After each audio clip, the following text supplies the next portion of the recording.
Hello दोस्तों, आज हम सामान्य विज्ञान के एक भाग भौतिक एवं रासायनिक परिवर्तन के बारे में बात करते हैं। भौतिक परिवर्तन यह एक उत्क्रमणीय प्रकार का परिवर्तन है जो अपनी आकार, आकृति, अवस्था, ताप, दाब आदि भौतिक गुणों में परिवर्तन होता है। आकार में परिवर्तन, जैसे कि कोई पदार्थ को छोटे या बड़े रूप में परिवर्तित करके पुनः छोटे रूप में परिवर्तित किया जा सकता है। आकृति आकृति अवस्था, कोई भी पदार्थ द्रव से ठोस, ठोस से गैस, गैस से पुनः द्रव, ठोस परिवर्तित किया जा सकता है। ताप और दाब जैसे भौतिक गुणों में परिवर्तन, ये एक प्रकार का अस्थायी परिवर्तन है। इससे कोई भी पदार्थ पूर्व अवस्था में प्राप्त किया जा सकता है, नया पदार्थ नहीं बनता है। ये प्रक्रम विपरीत दिशा में भी चलता रहता है, जैसे कि द्रव से ठोस और ठोस से पुनः द्रव। एग्जाम्पल की सहायता से देखते हैं। बर्फ का घी में पिघलना, बर्फ और घी का पिघलना और पिघले हुए घी को पुनः ठोस अवस्था में परिवर्तित किया जा सकता है।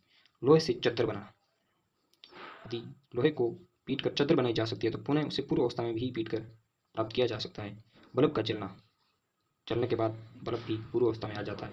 मोम का पिघलना, पिघले हुए मोम को पुनः पूर्व अवस्था में भी देख सकते हैं। भाप से जल और जल से भाप, ये विपरीत क्रम में भी चलता रहता है। कागज को फाड़ना, टुकड़े करना, ब्लेड को ज्वाला पर गर्म करना और क्रिस्टलीकरण की क्रिया भौतिक परिवर्तन है। रासायनिक परिवर्तन, केमिकल चेंज, ये अनुत्क्रमणीय प्रकार का परिवर्तन है। इसमें कोई भी पदार्थ पुनः पूर्व अवस्था में प्राप्त नहीं किया जा सकता है। पदार्थ का केमिकल कंपोजिशन चेंज होता है, इसमें रासायनिक संगठन में परिवर्तित हो जाता है। जैसे कोई दो पदार्थ, दो एलिमेंट रिएक्शन करके नए पदार्थ में उत्पाद के रूप में परिवर्तित हो जाते हैं तो उन्हें पूर्व अवस्था में प्राप्त नहीं किया जा सकता। पदार्थ मूल रूप से नए पदार्थ में परिवर्तित हो जाते हैं। ये एक प्रकार का स्टेबल चेंज होता है। आगे हम एग्जाम्पल की सहायता से देखते हैं। दूध से दही बनाना, दूध से यदि दही बना दिया जाता है तो पुनः उसे दूध में परिवर्तित करना असंभव है।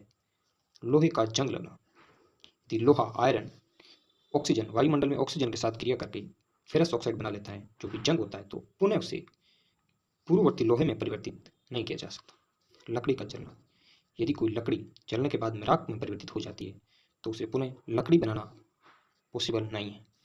भोजन का पाचन, पचित भोजन का पुनः पूर्व अवस्था में परिवर्तित नहीं किया जा सकता। भोजन का पाचन भी एक रासायनिक अभिक्रिया है।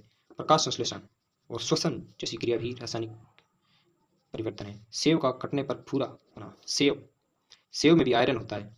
आयरन ऑक्सीजन से क्रिया करके Fe2O3 में परिवर्तित हो जाता है। मेहंदी का रचना, मेहंदी रचने के बाद में पूर्व अवस्था में नहीं आती है। चूने का पानी का दूधिया रंग हो जाना। मोम का जलना, पीछे हमने बताया दोस्तों, ये बहुत ही इंपॉर्टेंट एग्जाम्पल है। फलों का पकना, यदि कोई फल पक जाता है तो उसे पुनः कच्चे फल में प्राप्त नहीं किया जा सकता, तो फलों का पकना भी रासायनिक परिवर्तन है। आटे से रोटी बनाना, आटे को यदि रोटी में परिवर्तित किया जा सकता है तो पुनः उसी रोटी को आटे में परिवर्तित नहीं किया जा सकता। श्वसन क्रिया, किण्वन द्वारा शराब निर्माण की क्रिया, ये भी भौतिक परिवर्तन है, रासायनिक परिवर्तन है, सॉरी। नीचे हम एक क्रिया के बारे में देखते हैं, गैल्वेनाइजेशन या सतरेपन। बहुत ही इंपॉर्टेंट प्रोसेस है ये। यदि किसी लोहे या इस्पात, स्टील को जंग से सुरक्षित रखने हेतु उस पर जिंक की परत चढ़ा दी जाती है तो ये क्रिया या सतलेपन कहलाती है। तो दोस्तों, आज का सेशन आपको अच्छे से समझ में आया होगा। इस तरह की नई वीडियो देखने के लिए चैनल को लाइक करें, शेयर करें, सब्सक्राइब करें। Thank you for watching.